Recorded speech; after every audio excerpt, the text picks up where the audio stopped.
بسم اللہ الرحمن الرحیم۔ اسلامک ڈائجسٹ چینل میں آپ کا ایک بار پھر استقبال ہے۔ اس سے پہلے کہ ہم سود جو کتاب جس کا مطالعہ ہم لوگ کر رہے ہیں اس کے چوتھے باب میں جائیں، چیپٹر 4 میں جائیں، چند گزارشات ہے آپ سے جو امید کرتا ہوں آپ کے لیے فائدہ بخش ہوگا۔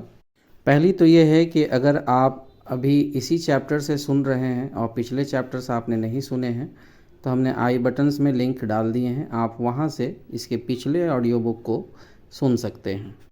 دوسری بات یہ ہے کہ ہم کوشش کرتے ہیں کہ اس کو بہت نارمل اسپیڈ سے پڑھیں، تو اگر آپ اپنا وقت بچانا چاہتے ہیں تو اس نارمل اسپیڈ کو سیٹنگز میں جا کر کے آپ بڑھا سکتے ہیں تاکہ آپ کا وقت بھی بچے اور آپ مکمل مطالعہ بھی کر پائیں۔ اور تیسری بات یہ ہے کہ چونکہ اس کتاب سے ہم نے اپنے کمنٹ یا اپنے تبصرہ بھی شروع کیے ہیں اس میں بیچ میں، تو یہ ہمارا اپنا تبصرہ ہے، اس میں جو کتاب کے مصنف کا اس میں کوئی حوالہ نہیں ہے، بلکہ کتاب پڑھنے کے بعد ہی بیچ میں اپنی باتیں صرف اس کو ایکسپلین کرنے کے لیے کر رہا ہوں تاکہ سمجھنے میں آسانی ہو۔ چلیے آگے بڑھتے ہیں باب 4 میں۔ اس کا بھی عنوان حرمت سود ہے۔ اس سے پہلے والے باب میں حرمت سود کا سلبی پہلو ہم نے دیکھا تھا، اب ایجابی پہلو دیکھتے ہیں۔ تو شروع کرتے ہیں۔ پچھلے باب میں جو بحث ہم نے کی ہے اس سے تو صرف اتنی بات ثابت ہوتی ہے کہ سود نہ تو کوئی معقول چیز ہے، نہ وہ انصاف کا تقاضا ہے، نہ وہ کوئی معاشی ضرورت ہے، اور نہ اس میں فی الحقیقت فائدے کا کوئی پہلو ہے۔ لیکن سود کی حرمت صرف ان منفی اسباب ہی پر مبنی نہیں ہے، بلکہ اس کی اصل وجہ یہ ہے کہ وہ قطعی طور پر ایک نقصان دہ چیز ہے اور بہت سے پہلوؤں سے بہت زیادہ نقصان دہ ہے۔ اس باب میں ہم ایک ایک کر کے ان نقصانات کا تفصیلی جائزہ لیں گے تاکہ کسی معقول آدمی کو اس ناپاک چیز کی حرمت میں ذرہ برابر بھی شبہ باقی نہ رہ جائے۔ پہلا نقصان، سود کے اخلاقی و روحانی نقصانات، یعنی اس کے اسپریچول، اس کے مورل کیا نقصان ہے وہ دیکھیں گے۔ سب سے پہلے اخلاق و روحانیت کے نقطۂ نظر سے دیکھیے، کیونکہ اخلاق اور روح یہی اصل جوہر انسانیت ہے، اور اگر کوئی چیز ہمارے اس جوہر کو نقصان پہنچانے والی ہو تو بہرحال وہ قابل ترک ہے، خواہ کسی دوسرے پہلو سے اس میں کتنے ہی فائدے ہوں۔ اب اگر آپ سود کا نفسیاتی تجزیہ کریں گے تو آپ کو بیک نظر معلوم ہو جائے گا کہ روپیہ جمع کرنے کی خواہش سے لے کر سودی کاروبار کے مختلف مرحلوں تک پورا ذہنی عمل خود غرضی، بخل، تنگ دلی، سنگ دلی اور زرپرستی جیسی صفات کے زیر اثر جاری رہتا ہے، اور جتنا آدمی اس کاروبار میں آگے بڑھتا جاتا ہے یہی صفات اس کے اندر نشو و نما پاتی چلی جاتی ہے۔ اس کے برعکس زکوٰۃ و صدقات کی ابتدائی نیت سے لے کر اس کے عملی ظہور تک پورا ذہنی عمل فیاضی، ایثار، ہمدردی، فراخ دلی، عالی ظرفی اور خیر اندیشی جیسی صفات کے زیر اثر واقع ہوتا ہے، اور اس طریقۂ کار پر مسلسل عمل کرتے رہنے سے یہی صفات انسان کے اندر نشو و نما پاتی ہیں۔ کیا کوئی انسان دنیا میں ایسا ہے جس کا دل یہ شہادت نہ دیتا ہو کہ اخلاقی صفات کے ان دونوں مجموعوں میں سے پہلا مجموعہ بدترین اور دوسرا مجموعہ بہترین ہے؟ دوسرا، تمدنی و اجتماعی نقصانات۔ اب تمدنی حیثیت سے دیکھیے، ایک ذرا سے غور و خوض سے یہ بات ہر شخص کی سمجھ میں بآسانی آ سکتی ہے کہ جس معاشرے میں، جس سماج میں افراد ایک دوسرے کے ساتھ خود غرضی کا معاملہ کریں، کوئی اپنی ذاتی غرض اور اپنے ذاتی فائدے کے بغیر کسی کے کام نہ آئے، ایک کی حاجت مندی دوسرے کے لیے نفع اندوزی کا موقع بن جائے، اور مالداروں طبقوں کا مفاد نادار طبقوں کے مفاد کی ضد ہو جائے، ایسا معاشرہ کبھی مستحکم نہیں ہو سکتا۔ اس کے اجزاء ہمیشہ انتشار و پراگندگی ہی کی طرف مائل رہیں گے، اور اگر دوسرے اسباب بھی اس صورتحال کے لیے مددگار بن جائیں تو ایسے معاشرے کے اجزاء کا باہم متصادم ہو جانا بھی کچھ مشکل نہیں ہے۔ اس کے برعکس جس معاشرے کا اجتماعی نظام آپس کی ہمدردی پر مبنی ہو، جس کے افراد ایک دوسرے کے ساتھ فیاضی کا معاملہ کریں، جس میں ہر شخص دوسرے کی احتیاج کے موقع پر فراخ دلی کے ساتھ مدد کا ہاتھ بڑھائے، اور جس میں مالدار لوگ نادار لوگوں کے ساتھ ہمدردانہ اعانت یا کم از کم منصفانہ تعاون کا طریقہ برتیں، ایسے معاشرے میں آپس کی محبت اور خیرخواہی اور دلچسپی نشو و نما پائے گی۔ اس کے اجزاء ایک دوسرے کے ساتھ پیوستہ اور ایک دوسرے کے پشتیبان ہوں گے۔ اس میں اندرونی نزاع و تصادم کو راہ پانے کا موقع نہ مل سکے گا۔ اس میں باہمی تعاون اور خیرخواہی کی وجہ سے ترقی کی رفتار پہلے معاشرے کی بنسبت بہت زیادہ تیز ہوگی۔ ایسا ہی حال بین الاقوامی تعلقات کا بھی ہے، یعنی گلوبل ریلیشنز کا۔ ایک قوم دوسری قوم کے ساتھ فیاضی و ہمدردی کا معاملہ کرے اور اس کی مصیبت کے وقت کھلے دل سے مدد کا ہاتھ بڑھائے، ممکن نہیں ہے کہ دوسری طرف سے اس کا جواب محبت اور شکر گزاری اور مخلصانہ خیرخواہی کے سوا کسی اور صورت میں ملے۔ اس کے برعکس وہی قوم اگر اپنی ہمسایہ قوم کے ساتھ، یعنی ایک نیشن دوسرے نیشن کے ساتھ، پڑوسی ملک کے ساتھ خود غرضی و تنگ دلی کا برتاؤ کرے اور اس کے مشکلات کا ناجائز فائدہ اٹھائے، تو ہو سکتا ہے کہ مال کی صورت میں وہ بہت کچھ نفع اس سے حاصل کر لے، لیکن یہ کسی طرح ممکن ہی نہیں ہے کہ پھر اپنے اس شائلاک قسم کے ہمسائی کے لیے اس قوم کے دل میں کوئی اخلاص اور محبت اور خیرخواہی باقی رہ جائے۔ ابھی کچھ زیادہ مدت نہیں گزری ہے، پچھلی جنگ عظیم کے زمانے کی بات ہے کہ انگلستان نے امریکہ سے ایک بھاری قرض کا معاملہ طے کیا جو بریٹن ووڈ ایگریمنٹ کے نام سے مشہور ہے۔ انگلستان چاہتا تھا کہ اس کا خوشحال دوست جو اس لڑائی میں اس کا رفیق تھا، دوست تھا، اسے بلا سود قرض دے دے، لیکن امریکہ سود چھوڑنے پر راضی نہ ہوا اور انگلستان اپنی مشکلات کی وجہ سے مجبور ہو گیا کہ سود دینا قبول کرے۔ اس کا جو اثر انگریزی قوم پر مرتب ہوا وہ ان تحریروں اور تقریروں سے معلوم ہو سکتا ہے جو اس زمانے میں انگلستان کے مدبرین اور اخبار نویسوں کی زبان اور قلم سے نکلی۔ مشہور ماہر معاشیات لارڈ کینز، جنہوں نے انگلستان کی طرف سے یہ معاملہ طے کیا تھا، جب اپنے مشن کو پورا کر کے پلٹے تو انہوں نے برطانوی دارالعمرہ میں اس پر تقریر کرتے ہوئے کہا کہ میں تمام عمر اس رنج کو نہ بھول سکوں گا جو مجھے اس بات سے ہوا کہ امریکہ نے ہم کو بلا سود قرض دینا گوارا نہ کیا۔ مسٹر چرچل جیسے زبردست امریکہ پسند شخص نے کہا کہ یہ بنیے پن کا برتاؤ جو ہمارے ساتھ ہوا ہے، مجھے اس کی گہرائی میں بڑے خطرات نظر آتے ہیں۔ سچی بات یہ ہے کہ اس کا ہمارے باہمی تعلقات پر بہت ہی برا اثر پڑے گا۔ اس وقت کے وزیر خزانہ ڈاکٹر ڈالٹن نے پارلیمنٹ میں اس معاملے کو منظوری کے لیے پیش کرتے ہوئے کہا کہ یہ بھاری بوجھ جسے لادے ہوئے ہم جنگ سے نکل رہے ہیں، ہماری ان قربانیوں اور جفاکشیوں کا بڑا ہی عجیب صلہ ہے جو ہم نے مشترک مقصد یعنی کامن آبجیکٹیو کے لیے برداشت کی۔ اس نرالے ستم ظریفانہ انعام پر آئندہ زمانے کے مورخین ہی کچھ بہتر رائے زنی کر سکیں گے۔ ہم نے درخواست کی تھی کہ ہم کو قرض حسن دیا جائے، مگر جواب میں ہم سے کہا گیا کہ یہ عملی سیاست نہیں ہے، معنی پریکٹیکل پولیٹکس نہیں ہے۔ یہ سود کا فطری اثر اور اس کا لازمی نفسیاتی رد عمل ہے، ری ایکشن ہے، جو ہمیشہ ہر حال میں رونما ہوگا۔ ایک قوم دوسری قوم کے ساتھ یہ معاملہ کرے یا ایک شخص دوسرے شخص کے ساتھ، انگلستان کے لوگ یہ ماننے کے لیے تیار نہ تھے اور آج بھی وہ اسے نہیں مانتے کہ انفرادی معاملات میں سودی لین دین کوئی بری چیز ہے۔ آپ کسی انگریز سے بلا سودی قرض کی بات کریں، وہ فوراً آپ کو جواب دے کہ جناب یہ عملی کاروبار، پریکٹیکل بزنس کا طریقہ نہیں ہے، لیکن جب اس کی قومی مصیبت کے موقع پر اس کی ہمسایہ قوم نے اس کے ساتھ یہ عملی کاروبار کا طریقہ برتاؤ کیا، یعنی پریکٹیکل بزنس کیا، تو ہر انگریز چیخ اٹھا اور اس نے تمام دنیا کے سامنے اس حقیقت پر گواہی دی کہ سود دلوں کو پھاڑنے والی اور تعلقات کو خراب کرنے والی چیز ہے۔ معاشی نقصانات۔ اب اس کے معاشی پہلو پر نگاہ ڈالیے۔ سود کا تعلق معاشی زندگی کے ان معاملات سے ہے جن میں کسی نہ کسی طور پر قرض کا لین دین ہوتا ہے۔ قرض مختلف اقسام کے ہوتے ہیں، ڈیفرنٹ ٹائپس کے ہوتے ہیں۔ ایک قسم کے قرضے وہ ہیں جو حاجت مند لوگ یعنی ضرورت مند لوگ اپنی ذاتی ضرورت کے لیے لیتے ہیں۔ دوسری قسم کے قرضے وہ ہیں جو تاجر اور صنع اور زمیندار اپنے نفع آور کاموں میں استعمال کرنے کے لیے لیتے ہیں، یعنی بزنس مین، انڈسٹریلسٹ۔ تیسری قسم ان قرضوں کی ہے جو حکومتیں اپنے اہل ملک سے لیتی ہیں اور ان کی نوعیتیں بھی مختلف ہوتی ہیں۔ ان میں سے بعض قرضے غیر نفع آور اغراض کے لیے ہوتی ہیں، مثلاً جنگی قرضے، اور بعض نفع آور اغراض کے لیے ہوتے ہیں، مثلاً وہ جو نہریں اور ریلیں اور برقیابی کی اسکیمیں جاری کرنے کے لیے حاصل کیے جاتے ہیں۔ چوتھی قسم ان قرضوں کی ہے جو حکومتیں اپنی ضروریات کی خاطر غیر ممالک کے بازار زر سے لیتی ہے۔ ان میں سے ہر ایک کو الگ الگ لے کر ہم دیکھیں گے کہ اس پر سود عائد ہونے کے نقصانات کیا ہیں۔ پہلا ہے اہل حاجت کے قرضے۔ دنیا میں سب سے بڑھ کر سود خواری اس کاروبار میں ہوتی ہے جو مہاجنی کاروبار ہے، بلکہ ایک عالمگیر بلا ہے۔ یہ بلا صرف بر اعظم ہند تک ہی نہیں ہے بلکہ یہ عالمگیر بلا ہے جس سے دنیا کا کوئی ملک بچا ہوا نہیں۔ اس کی وجہ یہ ہے کہ دنیا میں کہیں بھی یہ انتظام نہیں ہے کہ غریب اور متوسط جو ایوریج طبقے کے لوگ ہیں ان کو ان کی ہنگامی ضروریات کے لیے آسانی سے قرض مل جائے، اور بلا سود نہیں تو کم از کم تجارتی شرح سود ہی پر نصیب ہو جائے۔ حکومت اسے اپنے فرائض سے خارج سمجھتی ہے۔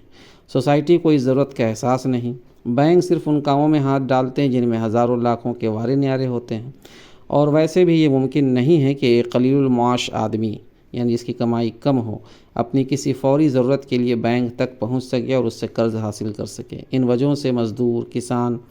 چھوٹے چھوٹے کاروبار آدمی، کم تنخواہوں والے ملازم اور عام غریب لوگ ہر ملک میں مجبور ہوتے ہیں کہ اپنے برے وقت پر ان مہاجنوں سے قرض لیں جو اپنی بستیوں کے قریب ہی ان کو گدھ کی طرح شکار کی تلاش میں منڈلاتے ہوئے مل جاتے ہیں۔ اس کاروبار میں اتنی بھاری شرح سود رائج ہے کہ جو شخص ایک مرتبہ سودی قرض کے جال میں پھنس جاتا ہے وہ پھر اس سے نہیں نکل سکتا، بلکہ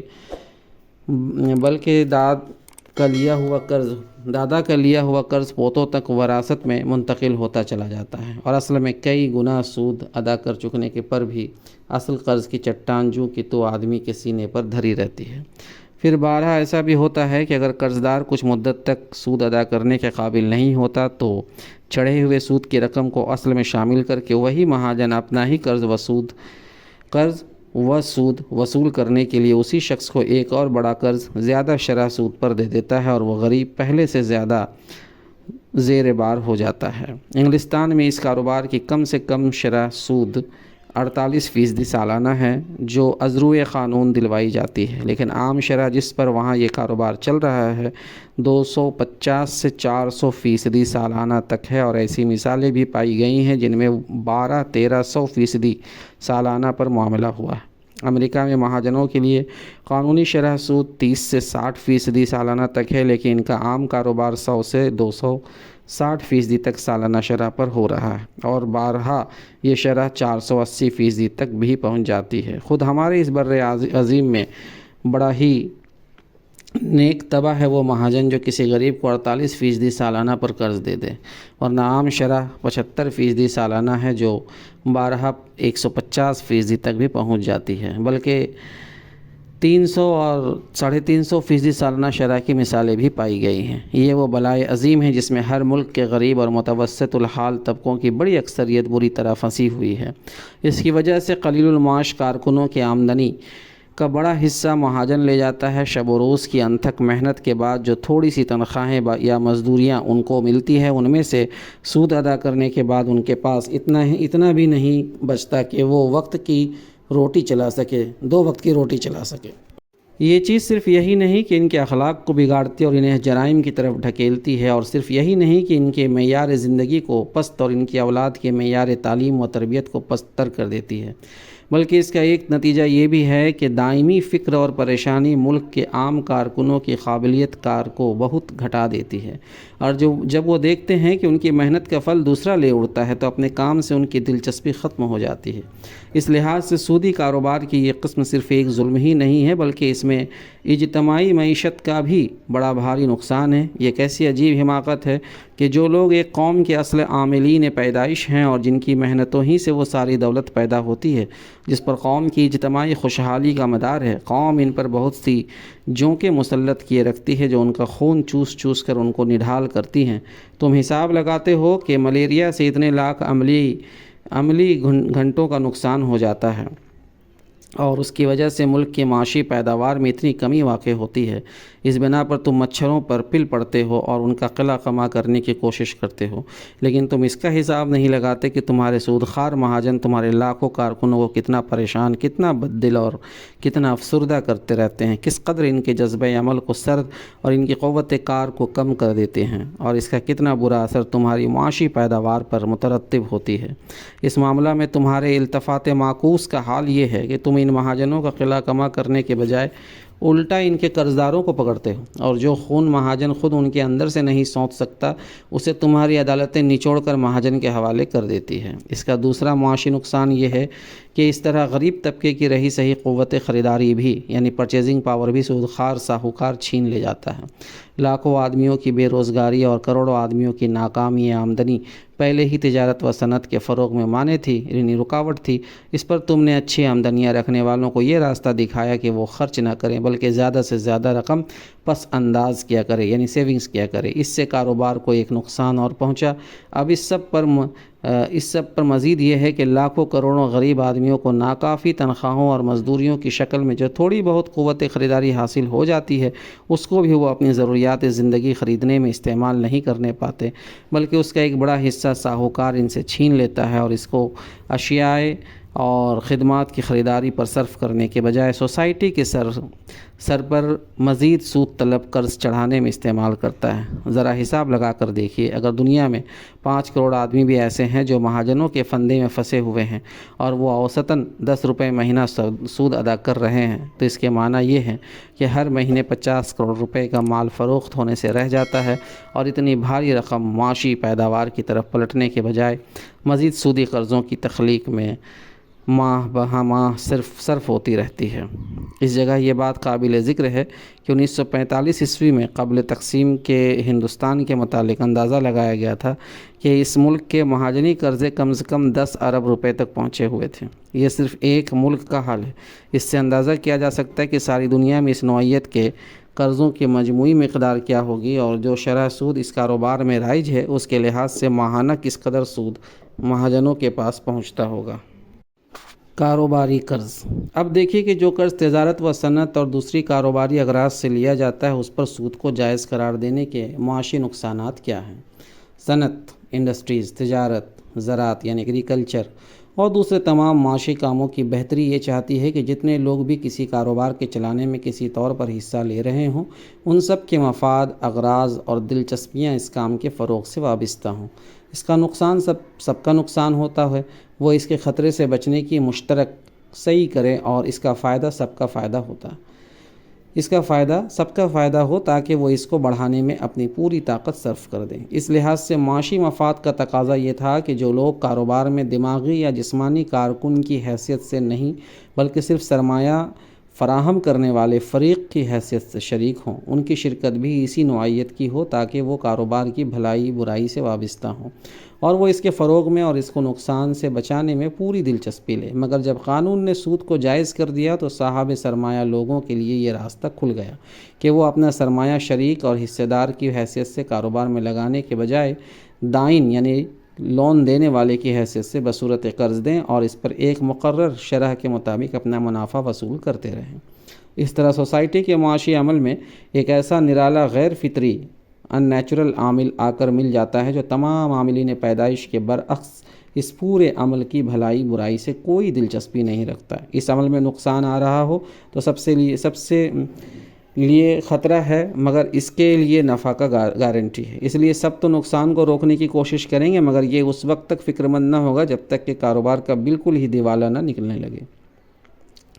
نقصان کے موقع پر یہ کاروبار کو بچانے کے لیے مدد کو نہیں دوڑے گا، بلکہ اپنے مالی مفاد کو بچانے کے لیے اپنا دیا ہوا روپیہ بھی کھینچ لینا چاہے گا۔ اسی طرح معاشی پیداوار کے عمل کو فروغ دینے سے بھی براہ راست اسے کوئی دلچسپی نہ ہوگی، کیونکہ اس کا نفع تو بہرحال مقرر ہے۔ پھر آخر وہ کیوں اس کام کی ترقی و کامیابی کے لیے اپنا سر کھپائے؟ غرض سوسائٹی کے نفع اور نقصان سے بے تعلق ہو کر یہ عجیب قسم کا معاشی عامل الگ بیٹھا ہوا صرف اپنے سرمایہ کو کرائے پر چلاتا رہتا ہے اور بے کھٹ کے اپنا مقرر کرایہ وصول کرتا رہتا ہے۔ اس غلط طریقے نے سرمایہ اور کاروبار کے درمیان رفاقت اور ہمدردانہ تعاون کے بجائے ایک بہت ہی بری طرح کا خود غرضانہ تعلق قائم کر دیا ہے۔ جو لوگ بھی روپیہ جمع کرنے اور معاشی پیداوار کے کام پر لگانے کے مواقع رکھتے ہیں، وہ اس روپے سے نہ خود کوئی کاروبار کرتے ہیں نہ کاروبار کرنے والوں کے ساتھ شریک ہوتے ہیں، بلکہ ان کی خواہش یہ ہوتی ہے کہ ان کا روپیہ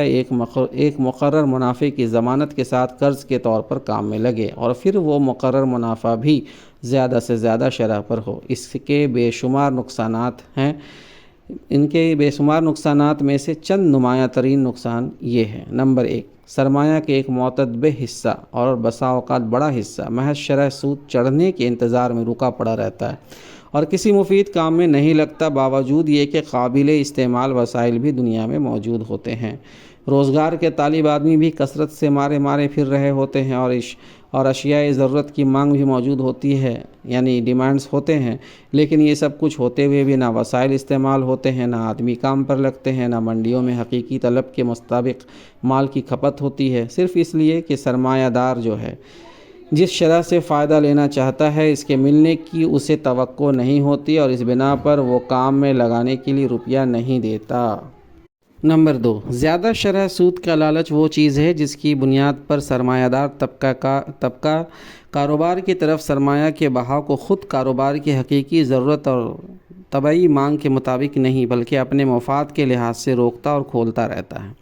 اس کا نقصان کچھ اسی طرح کا ہے جیسے کوئی نہر کا مالک کھیتوں اور باغوں کی مانگ اور ضرورت کے مطابق پانی نہ کھولے اور نہ بند کرے، لیکن یہ سب کچھ ہوتے ہوئے بھی اپنے پانی کھولنے اور بند کرنے کا ضابطہ یہ بنا لے کہ جب پانی کی ضرورت نہ ہو تو بے تحاشا پانی بڑے سستے داموں میں چھوڑنے کے لیے تیار ہو جائے، اور جو ہی کہ پانی کی مانگ بڑھنی شروع ہو تو وہ اس کے ساتھ ساتھ پانی کی قیمت چڑھاتا چلا جائے، یہاں تک کہ اس قیمت پر پانی لے کر کھیتوں اور باغوں میں لگانا کچھ بھی نفع بخش نہ رہے۔ نمبر 3، سود اور اس کی شرح ہی وہ چیز ہے جس کی بدولت تجارت و صنعت کا نظام ایک ہموار طریقہ سے چلنے کے بجائے تجارتی چکر یعنی ٹریڈ سائیکل کی اس بیماری مبتلا ہوتا ہے جس میں اس پر بار بار کساو بازاری کے دورے پڑتے رہتے ہیں۔ اس کی تشریح ہم پہلے کر چکے ہیں، اس لیے یہاں اس کے اعادہ کی ضرورت نہیں۔ نمبر 4، پھر یہ بھی اسی کا کرشمہ ہے کہ سرمایہ ان کاموں کی طرف جانے کے لیے راضی نہیں ہوتا جو مصالح عامہ یعنی عام لوگوں کی جو مصلحت ہے کے لیے ان کی جو پرابلمس ہیں مصالح عامہ کے لیے مفید اور ضروری ہیں، مگر مالی لحاظ سے اتنے نفع بخش نہیں ہیں کہ بازار کی شرح سود کے مطابق فائدے دے سکے۔ اس کے برعکس وہ غیر ضروری مگر زیادہ نفع آور کاموں کی طرف بہہ نکلتا ہے، اور ادھر بھی وہ کارکنوں کو مجبور کرتا ہے کہ شرح سود سے زیادہ کمانے کے لیے ہر طرح کے بھلے اور برے اور صحیح و غلط طریقے استعمال کرے۔ اس نقصان کی تشریح بھی ہم پہلے کر آئے ہیں، اس لیے اس کو دہرانے کی ضرورت نہیں۔ نمبر 5، سرمایہ دار لمبی مدت کے لیے سرمایہ دینے سے پہلوتہی کرتا ہے، کیونکہ ایک طرف وہ سٹہ بازی کے لیے اچھا خاصا سرمایہ ہر وقت اپنے پاس قابل استعمال رکھنا چاہتے ہیں، اور دوسری طرف انہیں یہ خیال بھی ہوتا ہے کہ اگر آئندہ کبھی شرح سود زیادہ چڑھی تو ہم اس وقت کم سود پر زیادہ سرمایہ پھنسا دینے سے نقصان میں رہیں گے۔ اس کا نتیجہ یہ ہوتا ہے کہ اہل صنعت و حرفت بھی اپنے سارے کاروبار میں تنگ نظری و کم حوصلگی کا طریقہ اختیار کرنے پر مجبور ہوتے ہیں، اور مستقل بہتری کے لیے کچھ کرنے کے بجائے بس چلتا کام کرنے پر اکتفا کرتے ہیں۔ مثلاً ایسے قلیل المدت سرمایہ کو لے کر ان کے لیے یہ بہت مشکل ہوتا ہے کہ اپنی صنعت کے لیے جدید ترین آلات جو ماڈرن ٹیکنیک کی چیزیں ہیں اور مشینیں خریدنے پر کوئی بڑی رقم خرچ کر دیں، بلکہ وہ پرانی مشینوں ہی کو گھس گھس کر بھلا برا مال مارکیٹ میں پھینکنے پر مجبور ہو جاتے ہیں تاکہ قرض و سود ادا کر سکیں اور کچھ اپنا منافع بھی پیدا کر لیں۔ اسی طرح یہ بھی ان قلیل المدت قرضوں ہی کی برکت ہے کہ منڈی سے مال کی مانگ کم آتے دیکھ کر فوراً ہی کارخانہ دار مال کی پیداوار گھٹا دیتا ہے، اور ذرا سی دیر کے لیے بھی پیداوار کی رفتار کو اعلی حال ہی برقرار رکھنے کی ہمت نہیں کر سکتا، کیونکہ اسے خطرہ ہوتا ہے کہ اگر بازار میں مال کی قیمت گر گئی تو وہ پھر بالکل دیوالا کی سرحد پر ہوگا۔ نمبر 6، پھر جو سرمایہ بڑی صنعتی و تجارتی اسکیموں کے لیے لمبی مدت کے واسطے ملتا ہے اس پر بھی ایک خاص شرح کے مطابق سود عائد ہونا بڑے نقصانات کا موجب ہوتا ہے۔ اس طرح کے قرضے بالعموم 10، 20 یا 30 سال کے لیے حاصل کیے جاتے ہیں، اور اس پوری مدت کے لیے ابتدا ہی میں ایک خاص فیصدی سالانہ شرح سود طے ہو جاتی ہے۔ اس شرح کا تعین کرتے وقت کوئی لحاظ اس امر کا نہیں کیا جاتا، اور جب تک فریقین کو علم غیب نہ ہو کیا جا بھی نہیں سکتا کہ آئندہ 10، 20 یا 30 سال کے دوران قیمتوں کا اتار چڑھاؤ کیا شکل اختیار کرے گا، اور قرض لینے والے کے لیے نفع کے امکانات کس حد تک کم یا زیادہ ہوں گے یا بالکل نہ رہیں گے۔ فرض کیجئے 1949 عیسوی میں ایک شخص نے 20 سال کے لیے 7% شرح سود پر ایک بھاری قرض حاصل کیا اور اس سے کوئی بڑا کام شروع کر دیا۔ اب وہ مجبور ہے کہ 1969 عیسوی تک ہر سال باقاعدگی کے ساتھ اس حساب سے اصل کی اقساط یعنی انسٹالمنٹ اور سود ادا کرتا رہے جو 1949 عیسوی میں طے ہوا تھا۔ لیکن اگر 1955 عیسوی تک پہنچتے قیمتیں گر کر اس وقت کے نرخ سے آدھی رہ گئی ہوں تو اس کے معنی یہ ہے کہ یہ شخص جب تک آغاز معاہدہ کے زمانے کی یعنی اس وقت ایگریمنٹ ہوئی تھی بنسبت اس وقت 2 گنا مال نہ بیچے وہ نہ اس رقم کا سود ادا کر سکتا ہے اور نہ قسط اس کا لازمی نتیجہ یہ ہے کہ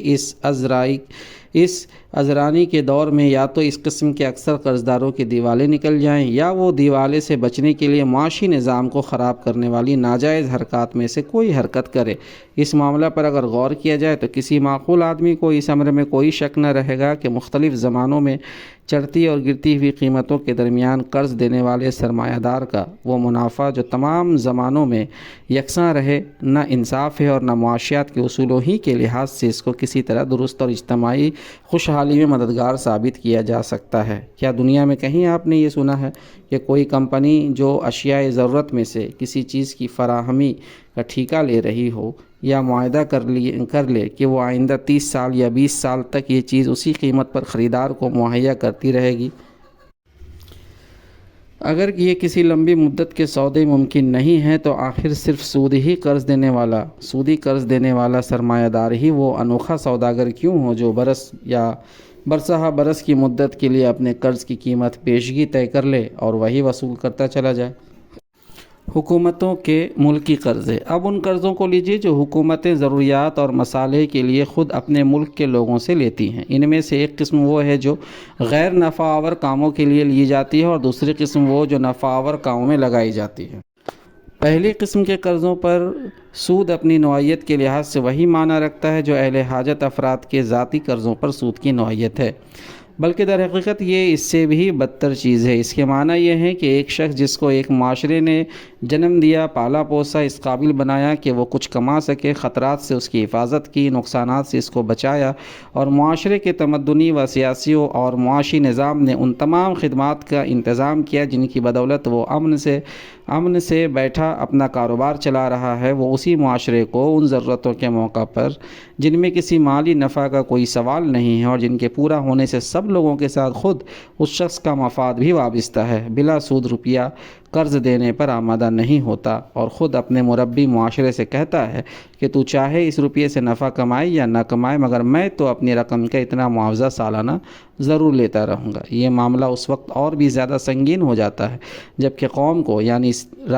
راشٹر کو، دیش کو جنگ پیش آئے اور سب کے ساتھ خود اس سرمایہ دار فرزند قوم کی اپنی جان و مال اور آبرو کی حفاظت کا سوال بھی درپیش ہو۔ ایسے موقع پر جو کچھ بھی قومی خزانے سے خرچ ہوتا ہے وہ کسی کاروبار میں نہیں لگتا بلکہ آگ میں پھونک دیا جاتا ہے۔ اس میں منافع کا کیا سوال؟ اور یہ خرچ اس کام میں ہوتا ہے جس کی کامیابی و ناکامی پر ساری قوم کے ساتھ خود اس شخص کی اپنی موت و زیست کا بھی انحصار ہے، اور اس کام میں قوم کے دوسرے لوگ اپنی جانیں اور وقت اور محنت سب کچھ کھپا رہے ہوتے ہیں، اور ان میں سے کوئی بھی یہ سوال نہیں کرتا کہ قومی دفاع، نیشن کے ڈیفنس کے لیے جو حصہ میں ادا کر رہا ہوں اس پر کتنا منافع سالانہ مجھ کو ملتا رہے گا۔ مگر پوری قوم میں سے صرف ایک سرمایہ دار ہی ایسا نکلتا ہے جو اپنا مال دینے سے پہلے یہ شرط طے کرتا ہے کہ مجھے ہر 100 روپے پر اتنا منافع ہر سال ملنا چاہیے،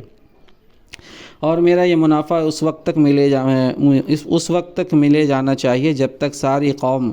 مل کر میری دی ہوئی اصل رقم مجھے واپس نہ کر دے، خواہ اس میں 1 صدی ہی کیوں نہ لگ جائے، اور میرا یہ منافع ان لوگوں کی جیبوں میں سے بھی آنا چاہیے جنہوں نے ملک اور قوم کی اور خود میری حفاظت کے لیے اپنے ہاتھ پاؤں کٹوائے یا اپنے بیٹے، باپ، بھائی یا شوہر مفت کھو دیے۔ اس موقع پر یہ معلوم کرنا لطف سے خالی نہ ہوگا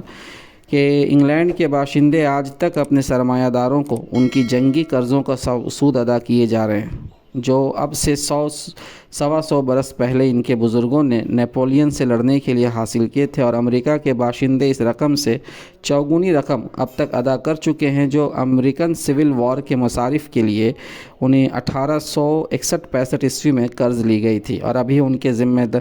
ان کے ذمے مزید $1 ارب کے قریب اصل و سود واجب الادا ہے۔ سوال یہ ہے کہ ایک معاشرے میں ایسا طبقہ آیا اس کا مستحق ہے کہ اسے سود کھلا کر پالا جائے یا اسے اس زہر کی گولیاں کھلائی جائیں جس سے کتے مارے جاتے ہیں۔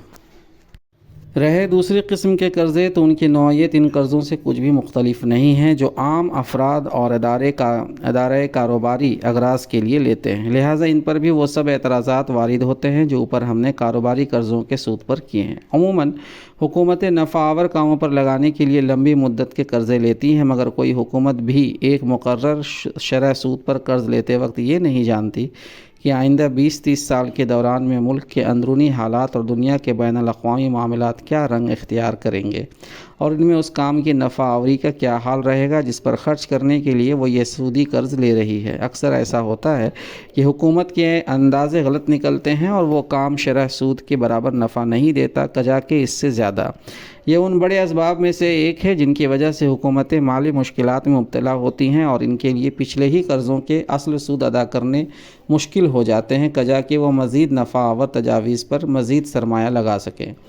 علاوہ بری یہاں بھی وہی صورت پیش آتی ہے جس کی طرف ہم پہلے کئی بار اشارہ کر چکے ہیں کہ بازار کی شرح سود ایک ایسی حد مقرر کر دیتی ہے جس سے کم نفع دینے والے کسی کام پر سرمایہ نہیں لگایا جا سکتا، خواہ وہ یہ کام پبلک کے لیے کتنا ہی ضروری اور مفید ہو۔ غیر آباد علاقوں کی آبادی، بنجر زمینوں کی درستی، خشک علاقوں میں آب پاشی کے انتظامات، دیہات میں سڑکوں اور روشنی اور حفظان صحت کا بندوبست، کم تنخواہیں پانے والوں ملازموں کے لیے صحت بخش مکانات کی تعمیر اور ایسے ہی دوسرے کام اپنی جگہ چاہے کتنی ہی ضروری ہوں اور ان کے نہ ہونے سے چاہے ملک اور قوم کا کتنا ہی نقصان ہو، مگر کوئی حکومت ان پر روپیہ صرف نہیں کر سکتی جب کہ ان سے اتنا نفع حاصل ہونے کی توقع نہ ہو جائے جو رائج الوقت شرح سود کے برابر یا اس سے زیادہ ہو سکے۔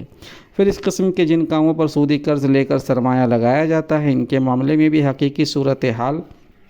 یہ ہوتی ہے کہ حکومت اس کے سود کا بار عام باشندوں پر ڈال دیتی ہے۔ ٹیکسوں کے ذریعے سے ہر شخص کی جیب سے بالواسطہ یا بلا واسطہ یہ سود نکالا جاتا ہے اور سال کے سال لاکھوں روپے کی رقمیں جمع کر کے یہ اداروں کو مدت ہائے دراز تک پہنچائی جاتی رہتی ہے۔ مثال کے طور پر فرض کیجیے آج 5 کروڑ سرمایہ سے آپ باشی کی ایک بڑی اسکیم عمل میں لائی جاتی ہے اور یہ سرمایہ 6% سالانہ پر حاصل کیا جاتا ہے۔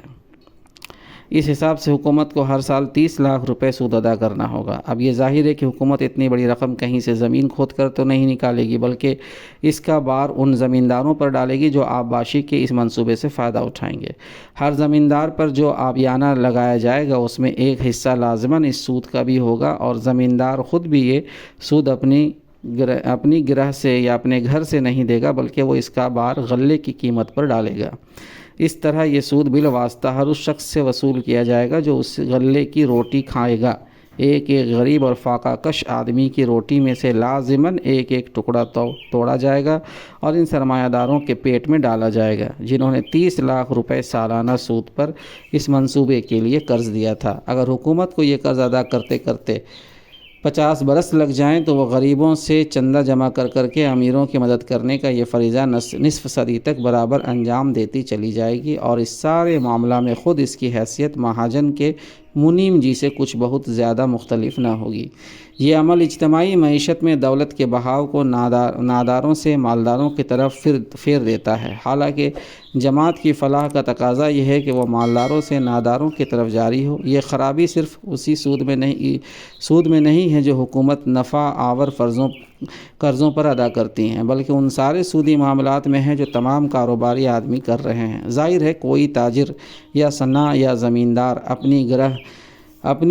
گرہ سے وہ سود ادا نہیں کرتا جو اس سرمایہ دار کو دینا ہوتا ہے، وہ سب اس بار کو اپنے مال کی قیمتوں پر ڈالتے ہیں اور اس طرح عام لوگوں سے پیسہ چندہ اکٹھا کر کے لکھپتیوں اور کروڑپتیوں کی جھولی میں پھینکتے رہتے ہیں۔ اس اوندھے نظام میں سب سے زیادہ مدد کا مستحق ملک کا سب سے بڑا دولت مند ساہوکار ہے اور اس کی مدد کا فرض سب سے بڑھ کر جس شخص پر عائد ہوتا ہے وہ ملک کا وہ باشندہ ہے جو دن بھر اپنا خون پسینہ ایک کر کے 1.5 روپیہ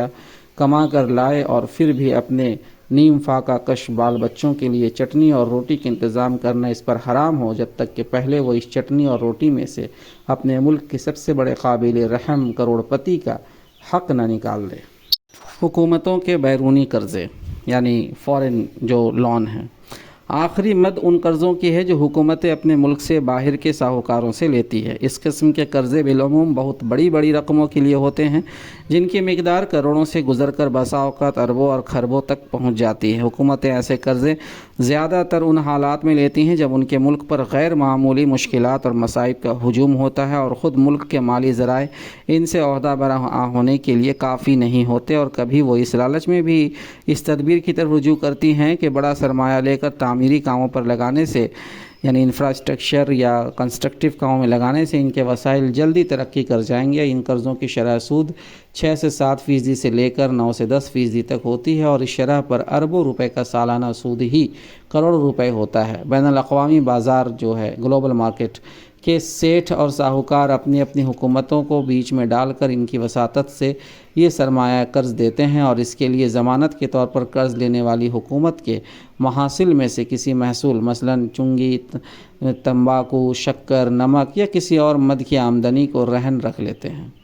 اس نوعیت کے سودی قرضے ان تمام خرابیوں کے حامل ہوتے ہیں جن کا ہم پہلے ذکر کرائے ہیں۔ شخصی حاجات کے قرض اور کاروباری قرض اور حکومتوں کے اندرونی قرض کوئی نقصان ایسا نہیں رکھتے جو ان بین الاقوامی قرضوں پر سود لگنے کے طریقوں میں نہ ہو۔ اس لیے ان خرابیوں اور نقصانات کا تو اعادہ کرنے کی ضرورت نہیں، مگر قرض کی یہ قسم ان سب کے ساتھ ایک اور خرابی بھی اپنے اندر رکھتی ہے جو ان سب سے زیادہ خوفناک ہے، اور وہ یہ ہے کہ ان قرضوں کی بدولت پوری قوموں کی مالی حیثیت خراب اور معاشی حالت تباہ ہو جاتی ہے، جس کا نہایت برا اثر ساری دنیا کی معاشی حالت پر پڑتا ہے۔ پھر ان کی بدولت قوموں میں عداوت اور دشمنی کے بیج پڑتے ہیں، اور آخرکار انہی کی بدولت آفت رسیدہ قوموں کے نوجوان دل برداشتہ ہو کر انتہا پسندانہ سیاسی و تمدنی اور معاشی فلسفوں کو قبول کرنے لگتے ہیں، اور اپنے قومی مصائب کا حل ایک خونی انقلاب یا ایک تباہی خیز جنگ میں وہ تلاش کرنا شروع کر دیتے ہیں۔ ظاہر ہے کہ جس قوم کے مالی ذرائع پہلے ہی اپنی مشکلات یا اپنی ضرورتوں کو رفع کرنے کے لیے کافی نہ تھے، وہ آخر کس طرح اس قابل ہو سکتی ہے